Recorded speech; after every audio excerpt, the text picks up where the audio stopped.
2. Ladies and gentlemen, RosterWatch Nation, welcome back to the epic RosterWatch Podcast, brought to you by RosterWatch.com. My name is Alex Dunlap, here today with the Trashman, back from Indianapolis, taking in the NFL Combine and getting to meet with the NFL coaches and GMs, getting to watch all these different workouts, on-field workouts for the quarterbacks, wide receivers, tight ends, and didn't get to see the running backs live because I was in the air for that, but a bunch of stuff going on here at RosterWatch. We have the best ball cheat sheet that's now being sort of put together, as well as getting the rookie rankings integrated into the Dynasty Top 250. So be expecting those things here within the next week or so. We want them up by spring break. And then for those of you who don't have kids or who aren't in college, I think spring break's generally next week, right, Trash Man? I'm always on spring break. Yeah, you're looking forward to it. You always know in Austin whenever those mountain laurel trees start turning kind of purple and pink, and everybody starts showing up for South by Southwest. You know that's spring's about to hit around here. We got blue. I call those the great popsicle trees. they're definitely great. All right, so a lot of stuff to get to today. We're talking about our takeaways from the 2023 NFL Combine. We have Minion Hunter in the chat saying to hit that like button. Thanks for reminding me, for sure. Minion, I'm no good at it. If you guys could please hit the like button, like and subscribe. And if you're listening to this in Apple Podcasts or Spotify, if you could leave us a rating and a review, we would greatly appreciate it.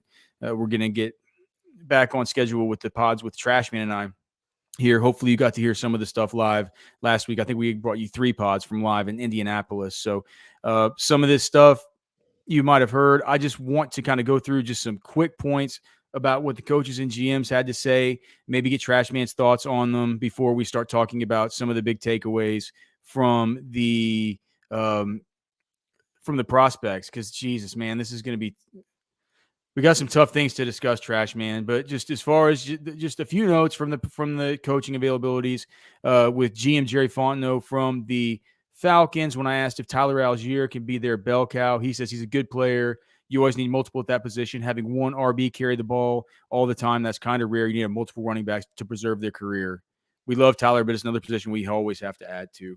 So Tyler Algier, we talked about him, Trash Man. I mean, if you look at his current ADP right now, he's currently has a higher ADP in best ball on underdog than guys like James Cook. I know Alvin Kamara, there's worries about him and everything going on with everything going on with his possible continued legal situation. He's higher than Rachaad White right now, even after Leonard Fournette's been cut. It's about time to tap the brakes on Tyler Algier. I don't think so. No, I mean we saw him step up during the latter part of the season. I mean I thought he was a better looking back than Rachaad White for all intents and purposes, at least for the latter half of the season. So that doesn't bother me that much. I mean, yeah, and every team has multiple running backs, but I mean, yeah, that's just kind of the state of the NFL today. But it looks like Algier, he was the top of the multiple running backs that the Falcons had, or they ended up being last season. He's going to get swindled. I'm out on him. I'm out on him if you got to have a 7th round ADP on this guy. Josh McDaniels, I was asking him about how to get Darren Waller back going. He said that Darren fought through a lot of injuries, but I have a great deal of confidence in him. He ended the season in a great way, really fast, still explosive. He'll be a big part of what we do going forward.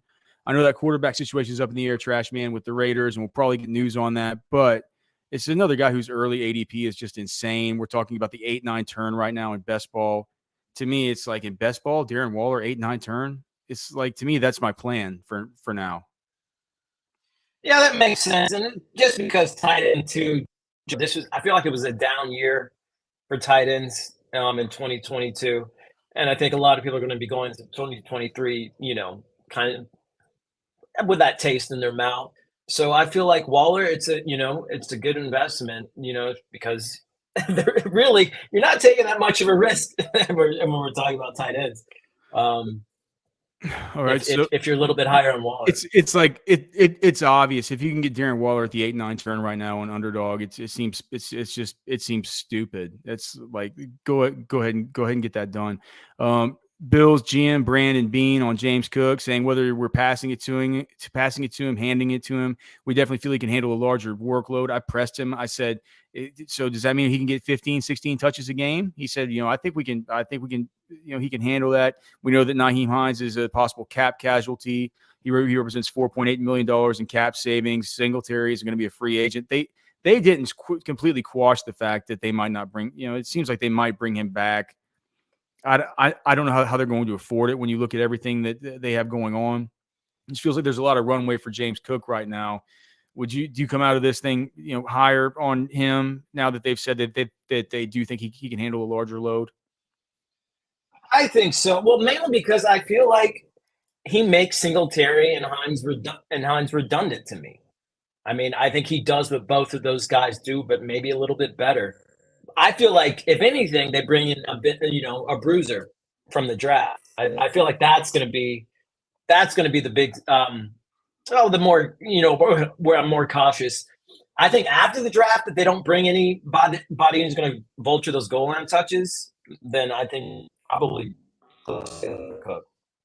You kind of cut out there a little bit at the end. You kind of sounded like a Max Headroom. What did you say? If they don't bring in anybody else to what? Then it's kind of clear sailing for Cook. Yeah, clear sailing for sure. All right. I asked. You know what, man? Here's another one. I asked Eric DaCosta, the GM of the Ravens. This is one that I'm really interested in. About J.K. Dobbins. It feels like J.K. Dobbins is kind of out of sight, out of mind. As a dude who, he's really good, but people probably sleeping on him because of the fact that he's been kind of banged up, injured. Eric DaCosta said he started to look like the old J.K., which is extremely exciting for the organization. He went on to say that he's going to be a big part of what they're doing moving forward. I think that's extremely exciting for fantasy players. Is like one of the league's highest upside young runners. He currently has like a 7th round ADP right now. It doesn't feel like that's going to really stick. It's a slam dunk value, especially on underdog where it's only a half-point PPR. I know people worry about his pass catching ability, but a whole year off the injury, people are going to be falling over themselves to take Breece Hall and Javonte Williams coming off these injuries. They're probably going to get the J.K. Dobbins of last year. You might be able to get the J.K. Dobbins of this year, right? For like a 7th round pick. Are you into that? Absolutely. I feel like Dobbins, and we started to see glimpses of, the Dobbins we come to know and love, later last season. It'll be interesting to see what happens with Lamar Jackson. Actually, if for some reason Lamar Jackson not working out there, he doesn't work out there, that actually might be a boon for someone like Dobbins, who's actually getting vultured on the goal line by, Jackson in some instances. Seattle GM John Schneider. And Trashman, just while I'm laying out this next one, check and make sure that your mic's turned on, because this keeps doing this weird kind of Max Headroom thing. I can't tell if it might be coming through your computer or whether there's like a weird mic thing, but it does that. No, it's I don't hear anything on my end. Yeah, it's like it's starting to get super garbled and stuff. So how about we get through the rest of this, and maybe we'll just talk about some of these guys, about what the coaches and the GMs have to say about this. Maybe we can get it on a separate pod later to do that once we get this all figured out, to talk about some of the prospects, because there's some important stuff to talk about, and we're not going to be able to get through it if that audio stays like that. Okay, John Schneider on Kenny, or I'm sorry, it can't be Kenny Walker. It's got to be Ken Walker now. He says he said, quote, he's an angry little elf if you call him anything but Ken. So don't call him anything but Ken, I guess. So John Schneider on Ken Walker, he said, I was just like, is he ready to take the next step and to be a guy that you guys can just depend on to take on more of a heavy load? And John Schneider said, I'm not sure you can have one guy do it the whole time. I think you need a whole slew of running backs, especially if you're an offense that's committed to running the ball. So we know that Ken Walker is one of the best young running backs in the game. He's an uber talent. Everybody in fantasy wants him to just take the role, take the reins, take the mantle, and just completely take over. But it feels like Seattle, even if these committee back types aren't going to have like super high volume, that's going to make them fantasy viable. It just feels like there's going to be just enough to where they bite into opportunities for that elite kind of volume that we hope for Kenny Walker. Do you care? Are you worried about it? Does this do anything for your reasoning for where you have him in the fan or in the dynasty top 250, et cetera? No, I feel like Seattle, along with the Ravens, is one of those teams that, their offense is predicated on the run. I feel like Walker, regardless if he, has somebody to dispel him on third down, is going to be the bell cow back. He is going to be the goal line back, and he's dynamic enough to be the first 2 down back and still, put a stamp on the game. Hey, you were able to get that mic fixed while I was talking, huh? You're a regular tech genius. Well, no, it was for some reason it was going through the mic was going through my headphones and not the mic. It sounded about as shitty as that too, man. So it's good. I'm glad. I'm glad. I'm glad that we got that figured out on the fly. So we can just go through. All right, how about this? Just a few more, maybe a couple of these Lions ones. Okay, so Brad Holmes, Lions GM, on Jameson Williams. He says we expect big things from him. He's got rare talent, rare ability, a serious passion for the game. He agreed with me that it's like having a second, or not a second, I guess, an additional 2023 first-round pick to get a healthy Jameson Williams back. He was a guy, man, that lots of people viewed as the wide receiver 1 last year. He really came on. He had those long touchdowns to end the season. He plays in a dome. It's in an offense that plays with one of the fastest pace in the league in Detroit. They score points. They're often in good scoring position. To me, Jameson Williams, I know that his ADP is starting to creep up a little bit, and I've been talking about this for a long time. But is this just me chasing my Jameson Williams dreams, or are you in on this too? I'm in on it. I feel like I just don't know if something's got to give between Jared Goff, Amon-Ra St. Brown, Swift, and Jameson Williams. I just don't know that there's enough offense to go around. Well, and then Jamal Williams, although I think he's probably going to be the safest of the bunch. It will be interesting. So messed up. So messed up. Do you want to hear what Dan Campbell told me about DeAndre Swift? I just said, is he always going to have to be managed? Do we have to keep putting up with this? And he's like, he's one of those guys that could take it to the house anywhere on the field. We thought he had a recipe going into the year, and that didn't work out. He got banged up, and by the end of the year, he started to feel better, and his production went up. We're going to start all over from scratch with him. Let's find another way to see if we can help him stay on the field. What can we do better by him? Because he's too talented to not have out there. So, we know he's in a contract year. We know that, the Lions, wouldn't this be the year to just say, like, hey, let's just take the bubble wrap off? It's like if we're not stuck with him again. If there's anything where he can get hurt, to me, though, it feels like the 2 running backs who are most certainly coming back to their teams in free agency are Deontay Foreman and Jamal Williams, just based on what these coaches and GMs have sort of said. Those are both Frank Reich and Dan Campbell said that. Dan Campbell said it in the exit interviews, and Frank Reich has said, since they've gotten there, they've talked about it being a big priority to get these guys back. So it feels like Jamal Williams is back. So, with Swift, even if they do get back to right with him and get him on the right plan, it's like he got the NFL's leading rushing touchdown score from last year. They're still on the same roster. They get down there, they're gonna hand him the football. So I don't really know. I think that this whole thing where we've been kind of not as high on Swift as others in Dynasty, I think it's been good, and I think it continues to be good, even if there's this lip service from Dan Campbell about kind of getting him back and seeing if they can get this thing right for this one final year that they have him for. Well, we do know that it is true that Swift doesn't need necessarily a lot of touches to be a valuable fantasy asset. And so I think the issue will be about, like where we are taking him in these drafts. Let's talk about these rookies. So the show sheet was top 5 biggest takeaways that you had. You had them from prospects. So I guess we can just go one by one, and we might have some of the same takeaways. My biggest takeaway was, we're just now starting our formal evaluations on the running backs. We have a good idea, though, that we've had a lot of exposure to Bijan Robinson from being, Trashman lives in Austin. I live in the hill country close to Austin. Trashman and I both went to the University of Texas. We've clearly watched Bijan Robinson very, very closely. He's been a lot of fun to watch.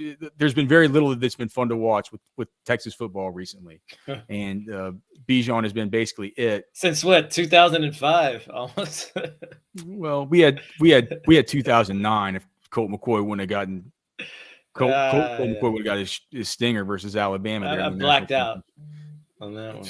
I think Colt blacked out. But my biggest takeaway is, dude, it's going to be such a pain to do the dynasty rookie rankings on running backs, and it's a deep class on running backs, except for Bijan Robinson. Yeah. Well, Bijan's not a pain, right? But after Bijan, what is it? Like, I'm not even sure who the running back 2 is now. I think it's going to be Jahmyr Gibbs from Alabama. But I mean, how much do you really want a 5'9", 199 RB2 in Dynasty? It's just it's going to be tough. I think landing spots is going to help a whole lot with this stuff for the redraft stuff and for the best ball stuff. But for Dynasty, where we generally, that's about a James Cook sized player. Yeah. Do you want to take him take it? Because I don't think you take him 2 overall, right? Not in a 1 quarterback league, not in a non-super flex league. But James Cook at 2 overall last year, and none of these wide receivers, I don't feel like, are it's none's a shoo-in to be a Garrett Wilson or a Chris Olave. Well, that was one of my big. I was going to take that to my first big take. All right. Well, what is that then? Is that though the receiver position is deep, there aren't the kind of necessarily the alphas that we had last season in the last year's draft class. Well, Jackson Smith and Jigba's an alpha. I mean, he just is. But I still don't know that he profiles as a number 1 receiver on a current team. He profiled as the number 1 receiver in the same offense as Chris Olave and Garrett Wilson. So you would rather take Smith and Jigba over Garrett Wilson if Wilson was in this draft class? No. Okay. Well, with Garrett Wilson and with Chris Olave, I've already seen what they can do in the NFL. That's kind of. So no, I wouldn't. I would take the bird in hand there, right? I've seen what they can do in the NFL. I'm not gonna. And that's all I'm saying. Is it's like I don't know. I mean, it's like you're talking about both sides of your mouth, Trashman. Well, no, I'm not. No, I'm not because how good they are. No, I said because I knew how good Chris Olave is. I knew how good Garrett Wilson is coming into the NFL. I thought I saw them as potential number 1 receivers, and they have shown that. Smith and Jigba hasn't. I don't know that that's the case with him. I don't doubt that it could be, but I don't know that that's the case with him. He had a historic 3-cone and short shuttle and agility. There were a lot of rules. There were a lot of records that were broken in this combine. Yeah. Like JSN, for him to come out of the combine as a big testing winner after he was scared to run the 40 because he was going to be too slow. I mean, to me, that like whenever we broke that news down there, that whenever we got the word that he wasn't running, we put it out there. For one, of course, you're always worried about that. But we had it from 2 different people who just totally would have known, right? And so we put it out there. We had the whole week to sort of think about it. We're like, well, what if he does run? That'd be a shit. We're gonna get totally dragged on Twitter. But we started thinking, we're like, well, he's not going to run. All the information that we had, he had the mock combine before then. He did the 40 wasn't where they wanted it. He wants the extra time to get it to where it's at least feels sensible. He had done well in the rest of his stuff, so much to where he competed in some of these drills that nobody else did. Whereas like, he's not going to run. And you began to feel comfortable with that, right? You're like, he's not going to run. That's just part of the deal. But it was disappointing, right? It was like, disappointing to go back on my evaluation here. And then he just comes out of there with this agility testing. You're just like, it's like everybody's forgotten about the fact that he didn't run the 40 and he was scared to run it. He's probably going to run a 4.6. People just don't remember that now. Well, he'll probably run it. He'll run it his pro day. I mean, I see it kind of like a Michael Wilson situation.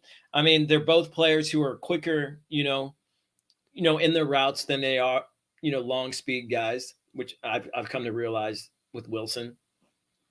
So I think they're similar in that way. Yeah, but I can't. I mean, for me, it's JSN. I guess that's a takeaway. It's like the JSN, just like he came out of the combine not any worse for the wear, even after it felt like it. It wouldn't have surprised me for JSN to come out of the combine, not done any testing or anything like that, but still have people say, "Oh my God, he had a great on-field workout." Right? He looked great catching the ball, like he was smooth in the gauntlet. He's running straight down the line. He's like all of this stuff, right? What did surprise me was knowing that he didn't run the 40. He opted out. For him to come out of the combine and have analytics Twitter, who only cares about the testing, drooling over him, drooling over the guy. To me, it's amazing. It's like, I mean, it feels like he only has upside from here. So still locked in wide receiver 1 for me. I'm not budging at this point. I'm not changing it. I'm not moving it. This is where I've been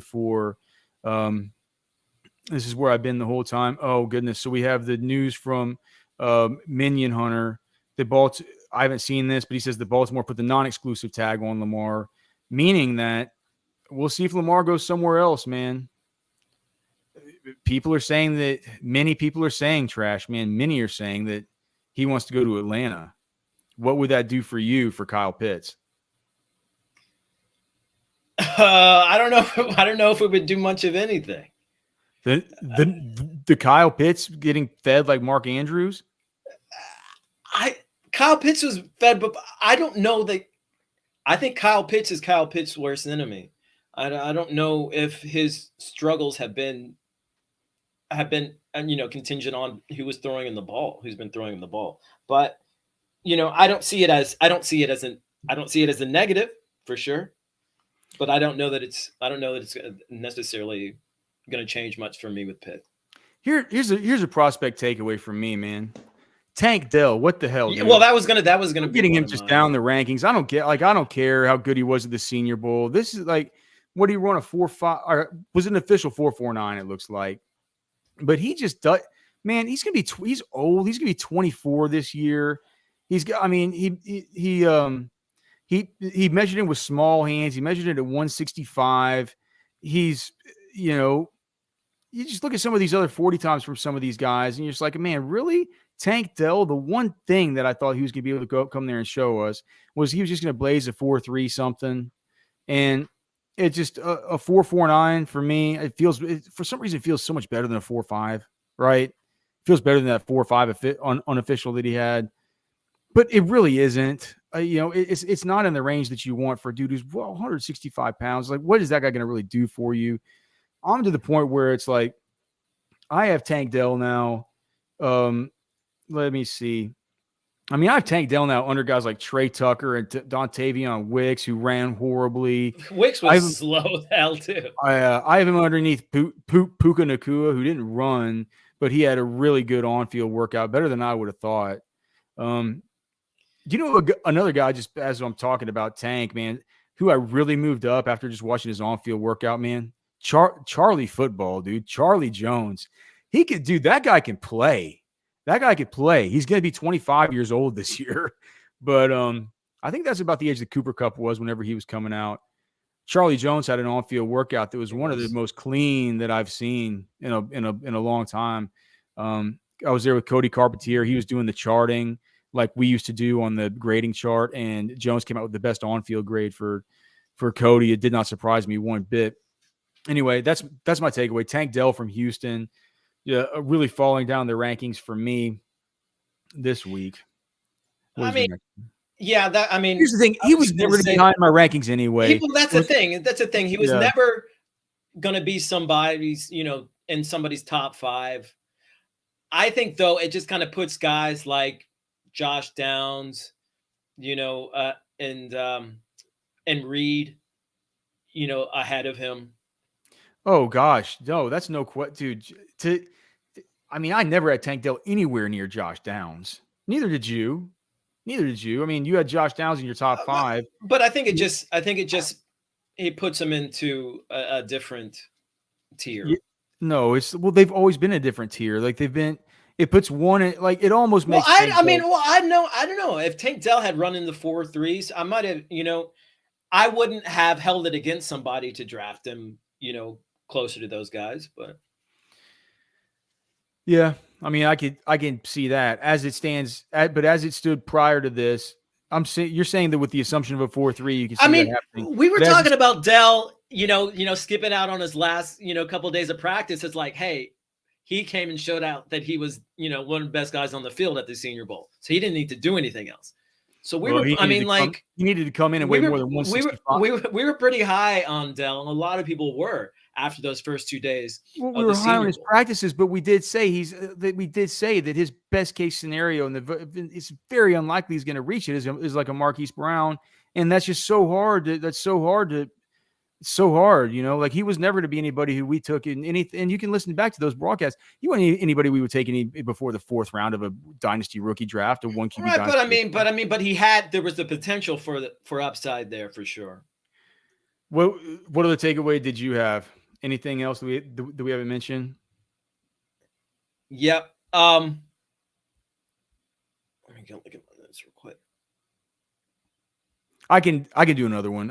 One for me is that just getting to see them close up. I had a real issue with Zay Flowers and Josh Downs. Which one I liked better between the two of them? I was going to bring Zay Flowers is my next. Yeah, just getting to see both those guys like live and in person, and getting to kind of stand next to them and stuff. I know the difference in weight between Zay Flowers and Josh Downs is only like 11 pounds. They're both 5'9", but Josh Downs from North Carolina weighs 171. Zay Flowers from Boston College weighs 182. Both of them broke out as sophomores in college. Zay Flowers did stay for his senior season, where Josh Downs is an early declare. Zay Flowers ran a 4.42 at 182 pounds compared to Josh Downs' 4.48. Josh Downs will be 22 this year, whereas Zay Flowers is going to be 23 this year. With that being said, the two guys, just their body types, they were kind of the doppelganger, Spider-Man meme kind of deal. We didn't know. It's just hard to choose between the two. And while I will admit Josh Downs might have looked a little bit smoother during on-field drills, that 11 pounds of size between those two guys, it really makes a difference. Trash man, Josh Downs is a little bit puny. He's pretty small. So who do you choose between the two? You choose Jordan Addison.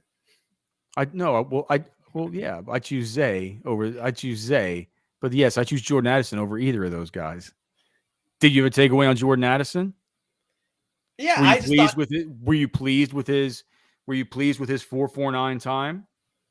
I thought it was fine. The thing is, Jordan Addison he's good. He's good at everything. He really doesn't have a weak spot as far as I'm concerned. He's just really good all around receiver.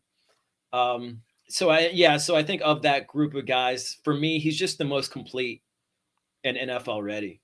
Yeah, no, I mean, for me, it's no question that you would have Jordan Addison over those two. But to me, that was never a discussion. The discussion was Josh Downs and Zay Flowers. To me, it's, after seeing both those guys in person, Zay Flowers to me is the obvious choice.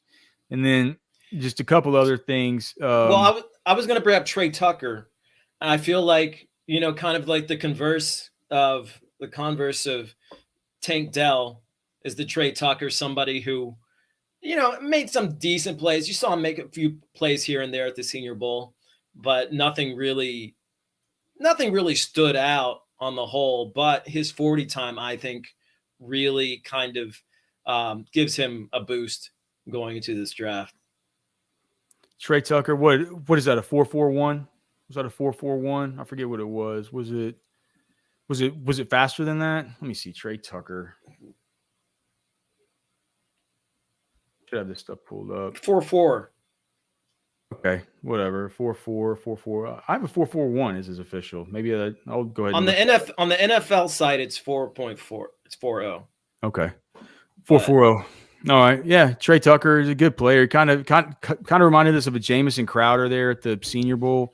If he's running a 4.4 flat, that feels a little bit faster than a guy like Jamison Crowder. Trashman, I'm going to be really interested to see your one more takeaway from me. I'll be interested to see your write-up. Now that we're getting done with wide receivers, it looks like we're going to have ranked the top 30 wide receivers. The last one that we haven't done yet that I feel like we need to do is Marvin Mims Jr. from Oklahoma. He was an underclassman, measured in at 5'11", 183, 9-inch hands, 31 5/8-inch arms, but ran the 4.38.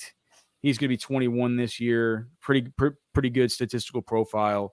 So I'll be interested to see where you have him. He's in that same kind of size class as Downs, Flowers, Addison, all the rest of these. So many of these guys are 5'11", 175 to 185 types.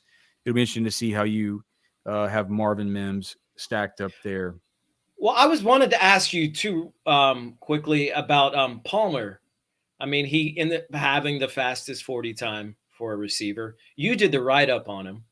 Do you feel like it's on par of what you were expecting from him, or do you think it gives him a slight boost?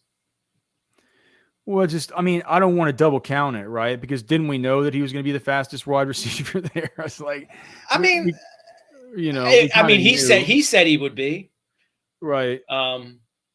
Yeah, but I mean, didn't you kind of think it? I mean, he told us at the Senior Bowl it was going to be a 4.2 kind of thing. So Trey Palmer ends up running a 4.33 at, I believe he was 6 feet, 190. Was he 6 feet, 192 pounds? Let's see. Trey Palmer, 6 feet, 192, 9 5/8-inch hands. Didn't break out until his senior year, but did have just an awesome breakout where he's like a 42% dominator there for Nebraska whenever he transitioned from LSU. Kind of reminded me of a sort of a Danny Gray, Quez Watkins type of guys, but certainly one of the fastest players in the Big Ten. He was, I mean, the things I worried about with him, the body catches, the letting it into his body, all that stuff like that, all that stuff was really on display for the on-field drills. We know that he's not a smooth route runner. His hands, like we said, aren't quite as natural as you would like. And he, as far as just the way that he runs and his locomotion, he's a little bit kind of wild and herky-jerky. I think that's kind of why he goes down a little bit more easy on first contact. You don't feel like his 40 time necessarily helped him? No. And do you know why? Why is that? Fast guys run fast.